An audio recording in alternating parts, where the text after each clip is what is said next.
खबरें विस्तार से।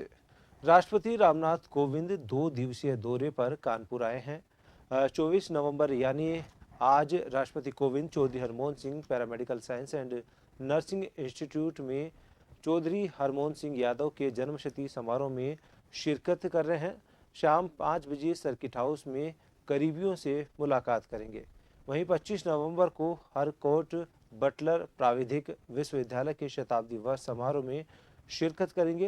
कार्यक्रम के बाद दिल्ली लौट जाएंगे। वहीं आपको बता दें कि राष्ट्रपति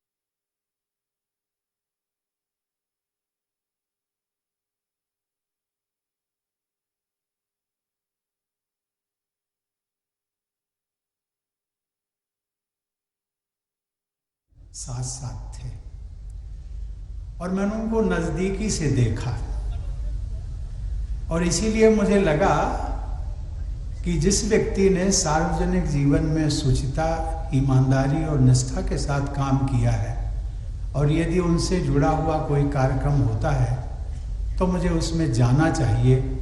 और फिर ये कानपुर की बात है तो एक कानपुर की जब बात आती है तो एक परिवार की बात आ जाती है और इसलिए मैंने यहाँ आना स्वीकार किया।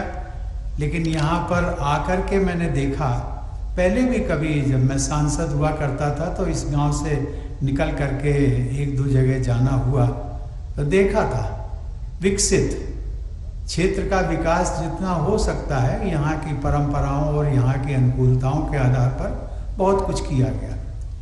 लेकिन जिस श्रृंखला का उल्लेख किया गया उससे मैं आज बहुत प्रभावित हूँ। शिक्षण संस्थाओं का जाल, एक ऐसा जाल बिछा दिया गया और जिसके लिए चौधरी हरमोहन सिंह बहुत हम सबको कई बार कहते थे कि भाई कुछ आपके गांव में हो सके तो हो, ना हो सके, विकास हो या ना हो, लेकिन विकास का जो आधार है वो शिक्षा होती है और शिक्षा यदि बच्चों को मिलेगा तो वो अपने आप विकास का रास्ता ढूंढ लेंगे।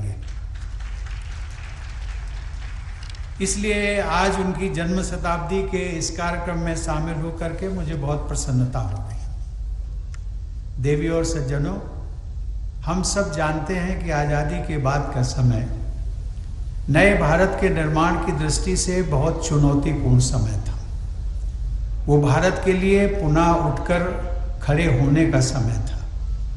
राष्ट्र निर्माण के इस कार्य में ग्रामीण और कृषि विकास की तथा ग्राम पंचायतों की भूमिका बहुत महत्वपूर्ण होने वाली थी। इन परिस्थितियों में भारत के गांव-गांव से श्री हरमोहन सिंह यादव जैसे समाज सेवी देश के विकास के लिए आगे आए।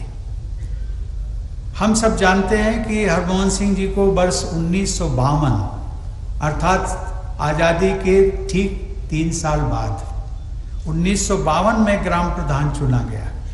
उसके बाद वे जनसेवा के मार्ग पर लगातार आगे बढ़ते गए और जैसा कि चौधरी सुखराम सिंह जी ने कहा था कि उन्होंने ग्राम सभा से लेकर राज्यसभा तक की सफल यात्रा पूरी की। वे 2 बार राज्यसभा के सदस्य रहे और हम दोनों ने अनेक बार संसद के कार्यकलापों में साथ साथ भाग लिया। राज्यसभा के कामकाज में भाग लेने के लिए अक्सर मेरा कानपुर से दिल्ली और दिल्ली से कानपुर आना जाना होता था। हम लोग ट्रेन से ट्रैवल करते थे। हम दोनों, जब मैं देखता था रात्रि की ट्रेन हो या दिन की ट्रेन हो, इन यात्राओं के दौरान मुझे उन्हें निकटता से जानने और उनके अनुभवों से समृद्ध होने का अवसर प्राप्त हुआ। और सबसे बड़ी बात ये थी, उनके दिल में सभी के लिए सद्भावना, सभी के लिए भाईचारा। और उसकी एक मिसाल मैं देता हूँ। वो जब ट्रेन में आते थे तो अपने घर से बना हुआ भोजन होगा, कुछ पकवान होंगे, कुछ लड्डू होंगे और ये सब चीजें जब लाते थे तो जब हम लोग बर्थ पर बैठ करके हमें ऑफर कर दिया, वो तो सहयोगी में था उनका, लेकिन जितने भी लोग उनके आसपास के सब लोग होते थे तो वो किसी से ये नहीं पूछते थे कि आपको कहाँ से कहाँ जाना है, किस गांव के रहने वाले हो, किस शहर में जाना है, कुछ नहीं पूछते थे। वो ये कहते थे ये हम सब लोगों के हम सफर है। एक जो बहुत बड़ी बात आज भी मुझे याद है, वो कहते थे कि ट्रेन में जब आपका पास पड़ोसी जो भी बर्थ पर बैठता है वो सब आपका हम सफर है।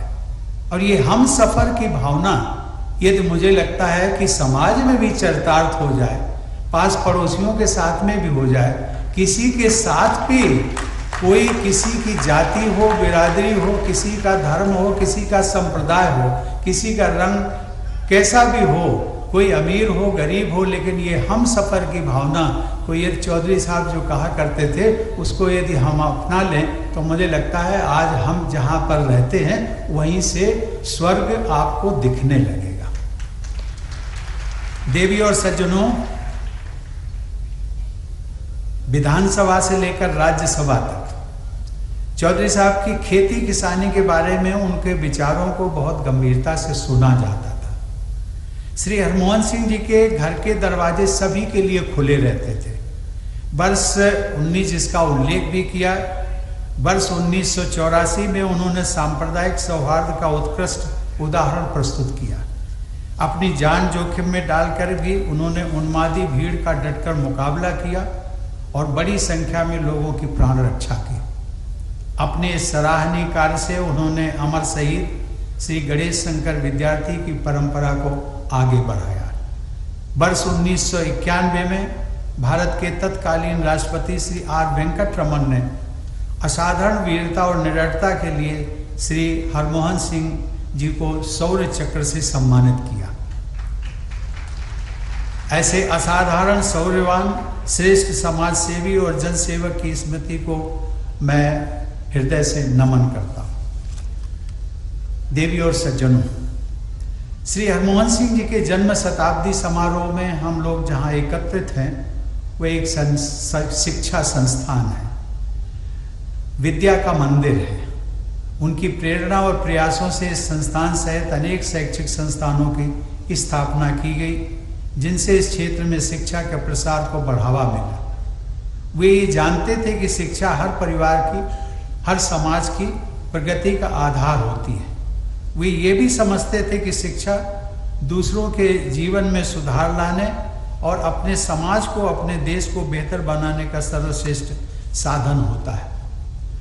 शिक्षा के क्षेत्र में उत्तर प्रदेश ने अनेक विशिष्ट उपलब्धियां हासिल की हैं और प्रदेश के शैक्षिक मानचित्र पर कानपुर का एक विशेष स्थान भी है। IIT और NSI जैसे राष्ट्रीय स्तर के संस्थान, 3 विश्वविद्यालय, 3 मेडिकल कॉलेज और सैकड़ों शिक्षा संस्थानों के कारण कानपुर में जितनी अधिक शैक्षिक सुविधाएं मौजूद हैं, देश के प्रति उतनी ही अधिक हम सबकी, विशेषकर कानपुर की जिम्मेदारी भी आ जाती है। यहाँ पर कुछ शिक्षा संस्थाएं तो 100 वर्ष से भी अधिक समय से काम कर रही हैं।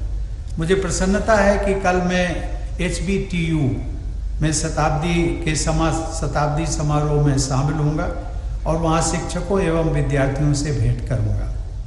भारत की विकास यात्रा में शिक्षकों और युवाओं की प्रभावशाली भूमिका रही है और आने वाले समय में देश के भविष्य को संवारने में भी उनकी महत्वपूर्ण भूमिका रहेगी।